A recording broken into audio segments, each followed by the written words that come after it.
Ô, bom dia, boa tarde, boa noite. Não sei que hora que vocês estão aí na sua casa, mas eu estou aqui, olha só, na nossa série completa Vestibulando na História. Já estamos entrando agora, pessoal, no segundo episódio do que? De História do Brasil. Sabe que a nossa série é dividida aí em uma playlist completa de História Geral e vai ter nossa playlist completinha de História do Brasil. Nessa aula número 2 de História do Brasil, nós vamos falar, sabe sobre o quê? Sobre o período açucareiro dentro do Brasil colônia. Roda a vinheta e vem comigo.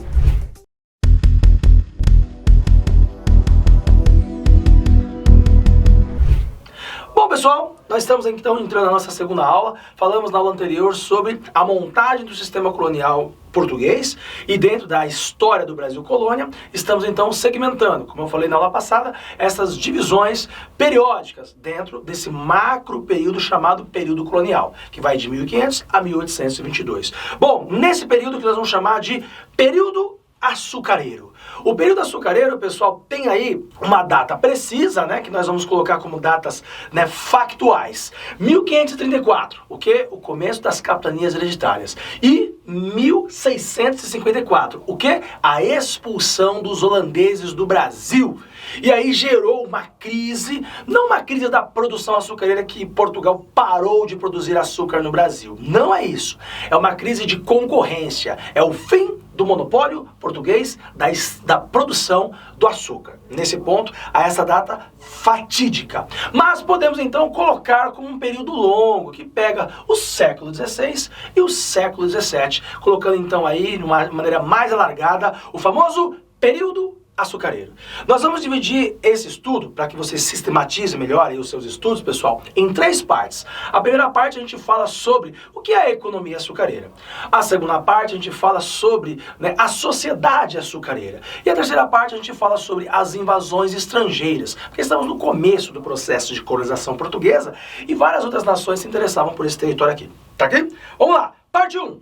Nós vamos falar sobre a economia açucareira. Nesse ponto, pessoal, a economia açucareira se enquadra dentro de um contexto. É um contexto que vai ter nossa aula de história geral, tá? Que é o contexto do mercantilismo. A Europa vivia uma lógica chamada capitalismo ou seja, o pré-capitalismo, chamado de mercantilismo. Os caras definiam mercados e então monopolizavam produções. Então, nesse contexto, Portugal já conhecia o açúcar, porque o açúcar era produzido lá na região da Ásia e da África e era trazido nas relações comerciais com as Índias. Portugal, então, buscava esse açúcar nas Índias e vendia, então, na Europa. Portugal já comercializava o açúcar e já conhecia. Foi nesse ponto que as primeiras mudas de açúcar, ou seja, as primeiras mudas de açúcar não existem, As primeiras mudas de cana de açúcar foi trazida da região da Ásia e foi levada em algumas ilhas portuguesas, onde a gente chama aí as ilhas do Atlântico, Açores, Cabo Verde, a região então ali das ilhas do Atlântico. E houve então o princípio de produção açucareira. Então a experiência portuguesa com açúcar conta muito para eles transferirem essa produção para onde? Para a América. A América portuguesa, aquela do Tratado de Tordesilhas. Muito bem? Nesse ponto, pessoal, nós vamos pensar o seguinte: entendido que já existia um mercado para o açúcar, entendido que os portugueses já tinham uma experiência nessa produção de açúcar, que eles fizeram esses testes nas ilhas do Atlântico, por que não aproveitar as imensas terras do Brasil? É aí que vai entrar então as capitanias hereditárias, que nós falamos na aula passada. As capitanias hereditárias então colocavam a ideia de que os caras traçaram imensas faixas de terras, e nessas imensas faixas de terras eles então começaram a produzir açúcar aqui, incentivando a colonização. Ponto. Então vamos linkar a aula passada com essa. Assim sendo, pessoal, nós vamos definir a forma de produção. Quando nós falamos da economia açucareira, ela está enquadrada numa nomenclatura. Essa nomenclatura, pessoal, é importante. Marca aí embaixo, importantíssimo. Usamos um termo em English, alright? Plantation. Não traduz, tá? Não traduz para plantação, não. Entenda o termo em inglês mesmo, plantation, certo? Os ingleses deram esse nome aí para um tipo de produção que os portugueses e os espanhóis fizeram na América. Você vai dividir plantation em 4 partes. Parte 1, eu estou misturando em inglês com português, não tem problema. Parte 1, certo? Latifúndio, imensas propriedades de terra na mão de um único produtor.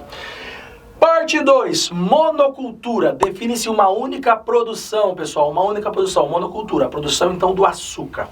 Parte 3, agroexportação. Não é para o consumo interno, é para o consumo externo. E parte 4, slaves. Escravidão. Foi definida a produção em forma de trabalho escravo. É isso que então vai entrar um clássico da história do Brasil colônia, que é o quê? O tráfico negreiro. O tráfico de seres humanos que vão ser trazidos, ou seja, raptados, trazidos da África para serem escravizados no Brasil. 4 pontos marca esse plantation, é a forma que os portugueses traçaram a sua economia açucareira aqui nos trópicos. Tudo bem? Tudo isso por causa de uma coisa chamada de pacto colonial. Os portugueses fizeram um pacto colonial com os colonos da América, ou seja, vocês vão ser abastecidos por nós, metrópole, vocês vão produzir algo que a gente quer, colônia, isso é o pacto colonial. Tudo isso, meus queridos, minhas queridas, meus amados, está relacionado com o negócio chamado de mercantilismo. Aí você junta a aula de história geral, que eu vou postar já já, e você junta com essa aula de história do Brasil. Beleza? Vai passar aqui em cima, pessoal, aqui uma aula completinha, tá? De economia açucareira que eu gravei em outro momento, gravei diretamente lá de Piracicaba, exatamente. Aqui em cima vai passar. Vamos nessa! Definida então a economia açucareira. Plantation, latifúndio, todas essas coisas que definem o açúcar. Os portugueses vão começar a utilizar as terras e vão produzir o açúcar aqui. Isso incentivou a colonização. Entendido isso, pessoal, naturalmente nós vamos entender o quê? Uma sociedade açucareira. Guarda isso, porque vamos ter nossa próxima aula. Nossa próxima aula vai falar sobre a economia mineradora. E também haverá uma sociedade mineradora. Então é diferente. Adoram fazer questões de comparação da sociedade açucareira com a sociedade mineradora. Beleza? Ainda na economia açucareira, pessoal, temos que entender que houve também, além dessa definição da produção interna ser o açúcar e o açúcar ser exportado para Portugal, também há as chamadas economias subsidiárias ao açúcar. Por exemplo, houve a pecuária. E a pecuária, depois nós vamos trabalhar isso também na nossa interiorização da colônia. Mas já começou a pecuária, principalmente no Nordeste, onde vai ser as regiões produtoras. Vamos pensar então quais regiões que definiram a produção açucareira. Principalmente a região do Nordeste, na capitania lá de Pernambuco, tá? E também São Vicente, na região de São Paulo, começou a produzir açúcar, mas foi superada pela produção no Nordeste. Então, litoral Nordeste, clássico, hein? A agroexportação mais próximo dos portos, por isso pro litoral. E depois também a gente tem então a ideia de que a produção de gado começou no Nordeste, mas para a parte do sertão, para subsidiar esses caras que viviam na produção açucareira. Definida a economia, pessoal, agora nós vamos traçar a sociedade. Veja só aqui a pirâmide social. A gente chama de a doce pirâmide do açúcar. Aqui não tem nada de doce, tá? Aqui em cima tem quem? Os senhores de engenho, quase lógica feudal, senhores de engenho, donos das fazendas, os proprietários e donos da produção açucareira. No meio temos trabalhadores livres. Esses trabalhadores livres, pessoal, eram divididos em capatazes, jagunços, capitães de mato, técnicos do melaço da cana. E esses caras então estavam ali abaixo dos senhores de engenho, eles não eram donos, eles apenas vendiam uma força de trabalho deles especializadas. E abaixo aqui temos os indígenas. Os indígenas estavam na sociedade açucareira? Estavam. Os indígenas foram escravizados? Foram. Só que eles foram escravizados um pouco diferente dos escravizados negros. Como assim diferente? Não, é porque a escravidão foi muito maior, a escravidão negra africana, por causa do tráfico. O tráfico negreiro, pessoal, fomentava a escravidão africana porque ela era econômica, economicamente forte. Existem algumas teses que já foram derrubadas pela historiografia, mas tudo bem, ainda serve para nível médio, nível vestibular. Qual é? O indígena fugia mais, o indígena se matava mais, o indígena conhecia mais o território, por isso que ele era mais difícil de ser escravizado. Tudo bem, ainda cabe essa tese. Mas quer dizer que o africano não fugia? Quer dizer que o africano não se matava? Quer dizer que o africano não resistia? Claro que existia. Por isso tem um asterisco aqui embaixo, nessa última sociedade, que são os escravizados negros, que eu vou falar sobre resistência africana. Tudo bem? Guarda aí. Então vamos lá, ó. Em cima, senhores de engenho. No meio, trabalhadores livres, os indígenas, que ora poderiam ser escravizados e ora não eram escravizados, e os escravizados negros africanos. Isso é muito importante. Professor, sempre me perguntam, mas quando escravizavam os indígenas? Escravizavam eles na chamada guerra justa, porque o indígena não aceitava a cristianização e ele acabava sendo escravizado e a igreja permitia a escravização. Porque a igreja também protegia, entre aspas, tá, os indígenas e deixava os negros escravizados de lado. Isso é papo outra história, mas só vamos ser técnico aqui. Sociedade açucareira. Põe pra conta a sociedade açucareira? Muito bacana. Outra coisa importantíssima, hein? Marca aí. Patriarcalismo. Essa sociedade é moldada pelo homem macho alfa superior, aqui o senhor de engenho é o patriarca, certo? As mulheres não tinham muita voz ativa nessa sociedade. E obviamente, pessoal, asterisco número 1, marca aqui, ó, asterisco número 1, certo? Senhores de engenho, a sociedade lá em cima. A sociedade da Casa Grande. Essa sociedade aqui específica, pessoal, esses homens eram chamados de homens bons. Por que eles eram bonzinhos? Não, porque eles eram os bons da sociedade. Esses caras eram os políticos locais, eles eram os vereadores, os, entre aspas, prefeitos. Era chamado de provedor, o provedor-mor, o ouvidor-mor. Eles eram os caras que administravam a sociedade colonial. E aí, então, nós temos esse asterisco 1 para os homens bons. Lembra do asterisco 2? Anota aqui. Asterisco 2, a sociedade dos escravizados. Os negros escravizados africanos, tá, pessoal, merecem um asterisco. Por quê? Porque eles resistiam muito. A escravidão é um sistema brutal. Tudo bem, pessoal? Vai passar aqui em cima, pessoal, uma aula completa que eu fiz de escravidão lá, sabe? Diretamente da mina de Felipe dos Santos, em Ouro Preto. Eu falo sobre o que é escravidão lá em Minas Gerais, tá? Tá passando aqui em cima. Bom, escravização dos negros africanos. Os caras trabalhavam principalmente na lavoura, no corte, no transporte da cana. Um trabalho brutalizado. Esses caras, então, às vezes se matavam, às vezes eles matavam os senhores e os seus capatazes, matavam familiares dos senhores e também lutavam muito. Lembra aí da capoeira? Então, ó, tá passando um videozinho. Ó, isso mesmo. A capoeira é uma resistência, tá? Até hoje é uma resistência. As religiões afrodescendentes que ainda são uma resistência, o candomblé, a umbanda, é uma maneira do cara se conectar com o passado dele. E, obviamente, o clássico de vestibular. Qual que é o clássico? Tô ouvindo você falar. Isso, as fugas, quilombos, as montagens de locais de fuga, os quilombos, pessoal. Esse é um clássico da resistência africana. Pessoal, tem aula completa. Aqui em cima vai passar Cultura e Resistência Africana. Sabe onde eu gravei essa aula? Diretamente do Pelourinho, lá na Bahia. É, história é vida em todos os lugares. Galera, quilombo, clássico dos clássicos. Qual que é? Tô ouvindo você falar em casa, repetindo junto comigo. Quilombo dos Palmares. Exatamente. Entre 1600 a 1694, um longuíssimo quilombo que resistiu às várias investidas dos homens brancos para destruí-lo. Por quê? Porque o quilombo é o horror, pessoal. O quilombo é a não existência da escravidão. Dentro da escravidão. Então os caras precisam destruir o quilombo. Marca o nome do danado aí, tá? É o Domingos Jorge Velho, o bandeirante que organizou a última campanha contra o quilombo e destruiu o quilombo dos Palmares, então eles realizando aí a morte e o assassinato de Zumbi, um dos maiores resistências negras africanas da história. Vamos que vamos, né? É isso aí, tá, pessoal? Defendemos a sociedade do açúcar, muitos assuntos. E agora vamos para a terceira parte, a parte final. Nós vamos falar sobre as invasões estrangeiras, que fazem parte também dessa sociedade, desse período açucareiro.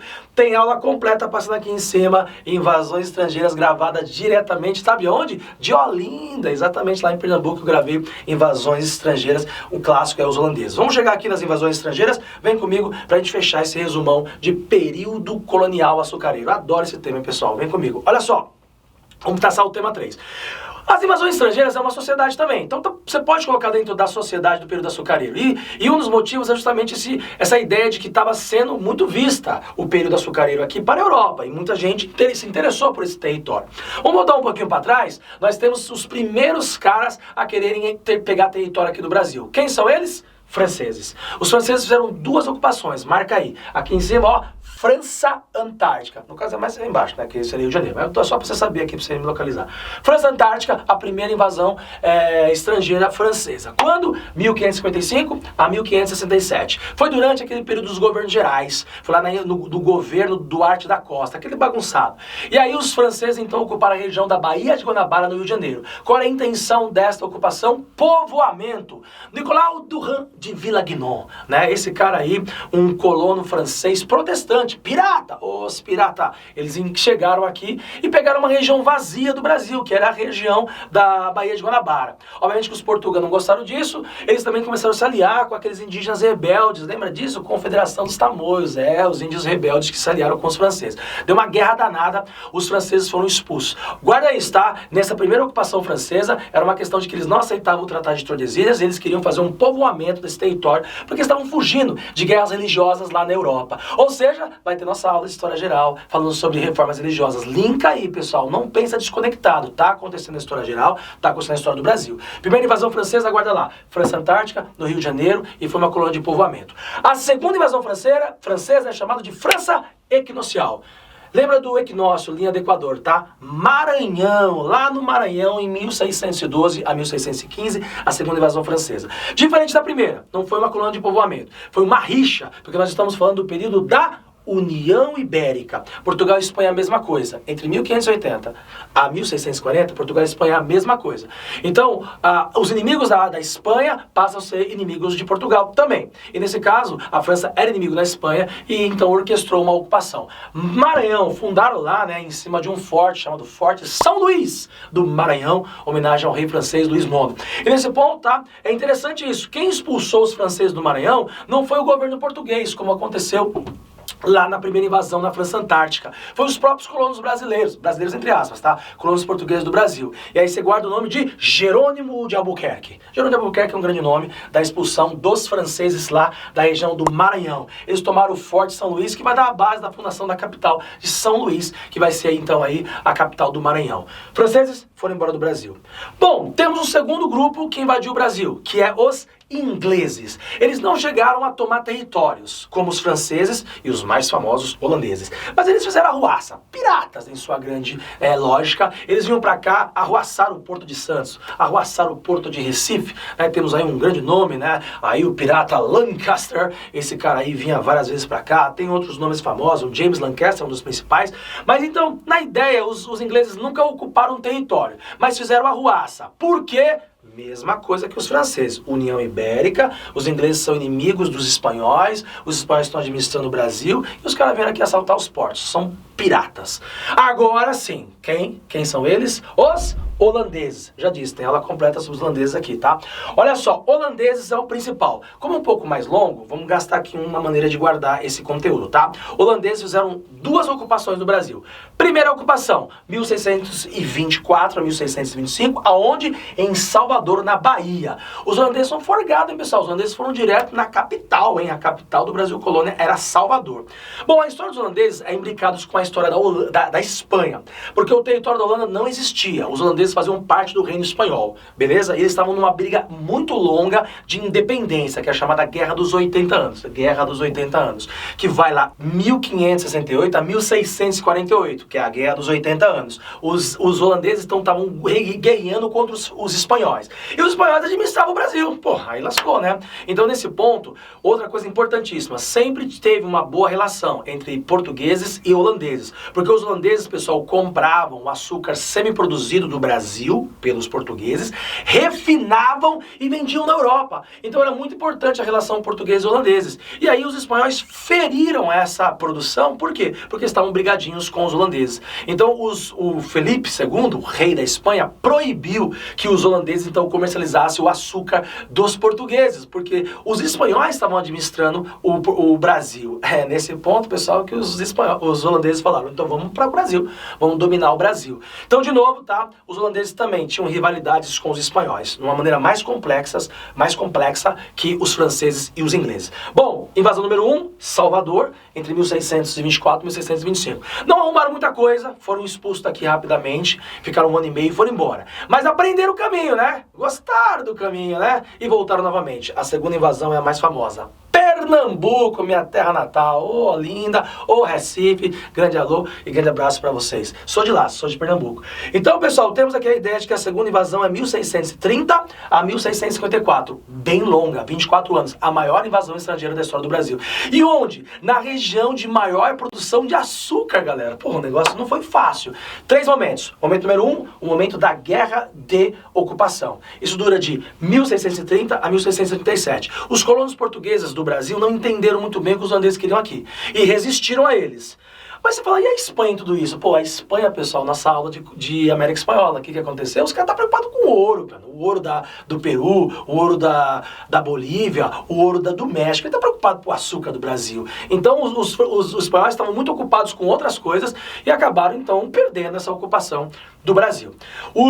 Os holandeses se fixam, derrotam os colonos. Aí tem a história de um personagem chamado Domingos Calabar, que ele era um colono português que facilitou a entrada dos holandeses no Brasil. Porque ele era cara ruim, bobo, traidor? Não, é porque ele achava que os espanhóis não estão ligando pra gente. Então vamos com os holandeses. Ele visualizou uma coisa que aconteceria depois, tá? Mas aí aqueles colonos mais resistentes acabaram chamando ele de traidor e decapitaram o Domingos Calabar. Bom, Ocupação feita. Chegamos no segundo momento. O segundo momento é a fase da aceitação. Entre 1637 a 1644, né, é a fase mais famosa dos holandeses no Brasil. Anota aí, não pode errar. Período nassoviano. O conde João Maurício de Nassau, presidente da Companhia das Índias Ocidentais, veio para o Brasil administrar o chamado Brasil holandês. Esse cara fez a coisa virar, mano. A coisa virou muito bom. E os colonos portugueses falaram, mano, ok, da hora, os holandeses tá bacana, deixa os holandeses aí. E aí então é o período de maior aceitação. Produção açúcar vigorante. Ele permitiu várias religiões, porque os holandeses eram protestantes e os portugueses eram católicos. E também vieram judeus pra cá. Então, vai todo mundo, pode ser religião aí, deixa a galera fazer as religiões que quiserem. Então houve esse momento aí de tolerância religiosa. Os bancos holandeses vieram direto pra cá, o cara começou a emprestar dinheiro, financiar a produção, mas bombou, virou. Adoramos o Maurício de Nassau. Só que aí, cara, começa aquela ideia de que os caras lá da Holanda, eles estão conseguindo a independência deles com a Espanha, tá? Agora tá virando um estado a Holanda. E esse Maurício de Nassau não tá sendo muito brasileiro? O que os caras fizeram? Tiraram o Maurício de Nassau do Brasil. É aí que o couro entorta. Terceira fase, a fase da insurreição pernambucana. Isso vai de 1645 a 1654, é a expulsão dos holandeses. Maurício de Nassau é retirado do Brasil. E aí começa umas treta com os novos presidentes das companhias das Índias Ocidentais aqui no Brasil. E também, pessoal, aquele sentimento, sabe? Sentimento de nacionalismo que a gente adora, essa coisa toda. E aí o que acontece? Os colonos portugueses estão com saudade de Portugal. E aí agora a Holanda virou um país. E o Maurício de Nassau foi embora. Vamos voltar para Portugal? Porque Portugal já tinha conseguido, pessoal, se desvencilhar da Espanha. Desde 1640 que Portugal não pertence mais à Espanha. Mas tava tão legal com o Maurício de Nassau que os caras nem estavam fazendo vista grossa. Então começa, olha só, grava aí, sentimento de nacionalidade portuguesa, porque Portugal não pertence mais à União Ibérica, saída de Nassau, certo? E obviamente, tá, pessoal, essa ideia de que a Companhia das Índias Ocidentais só tá visando dinheiro aqui e tá começando a cobrar muitos caras. Beleza? Guardado isso, guerra, war. Insurreição pernambucana. Os colonos portugueses de Pernambuco se juntam para lutar contra os holandeses, que eram fortíssimos. Lembra aqui, pessoal, que Portugal estava mal das pernas, sabe? Não estava conseguindo se reerguer muito. Então, é muito usado isso na historiografia brasileira, que é como se fosse uma guerra brasileira. Aí, ainda insiste nessa ideia em várias questões de vestibular. A historiografia já derrubou essa tese, tudo bem, mas a gente ainda vai com a historiografia velha e a historiografia nova batendo cabeça. Por isso que você tem que acompanhar as minhas aulas de debates historiográficos. Beleza? Que é tudo a história. Então tudo bem, a união das três raças. Os indígenas, os negros e os brancos se juntaram contra os holandeses porque não gostam dos holandeses, preferem os portugueses. Essa coisa toda. Mas temos um líder muito conhecido, né, dos indígenas, Índio Poti, Felipe Camarão, o André Vidal Negreiros. Esses caras juntaram forças com os portugueses, né, e aí juntaram suas forças e conseguiram expulsar os holandeses, tá? A Batalha dos Guararapes, famosa, né, é a virada, né, do chamado Arraial do Bom Jesus, que estava resistindo aos holandeses. Os holandeses se enfraqueceram, foram expulsos. Pessoal, tem um contexto de história geral, que a gente vai falar no absolutismo. Os holandeses, nesse momento, estavam guerreando com os ingleses, tá? 1652 e 1654, os holandeses são derrotados pelos ingleses na chamada Guerra Anglo-Holandesa. E aí, obviamente, você sabe que os ingleses são muito espertinhos, vão se aproximar de Portugal para poder ajudar o Brasil. Ajudar naquela, né? Bom, expulsos os holandeses. Consequência master. Qual que é a consequência master? Tô ouvindo você falar. Isso mesmo, a competição do açúcar. Os holandeses aprenderam todo o know-how daqui e vão produzir açúcar nas Antilhas, na região que eles já tinham conquistados, ali na região da América Central, também na região de Suriname, que fica ali na região da América do Sul, e também em outros locais. E aí os portugueses têm que aceitar, porque logo quando os holandeses são expulsos do Brasil, pessoal, os holandeses declaram guerra aos portugueses em 1657. Os portugueses não tinham condições de guerrear com os holandeses. Aí vem a poderosa Inglaterra, que já tinha batido nos holandeses, e fala assim, vamos fazer um tratadinho, todo mundo junto, bem bonitinho. Tratado de Haia, 1661, esses caras fazem um tratado, a Inglaterra então vai proteger diplomaticamente Portugal, Portugal fica amarrado com a Inglaterra, certo? E Portugal então tem que permitir que os holandeses então produzam açúcar em outro lugar. É a quebra do monopólio português do açúcar. Por isso que a gente falei lá no comecinho que a expulsão dos holandeses é o fim do período açucareiro. Deu pra entender a parada? Se você juntou tudo isso, vem com a gente, dá o like, clica, compartilha, ativa o sininho para receber as notificações. Até a próxima aula. Esse é nóis. Vestibular na História. História é vida. Tamo junto. Valeu.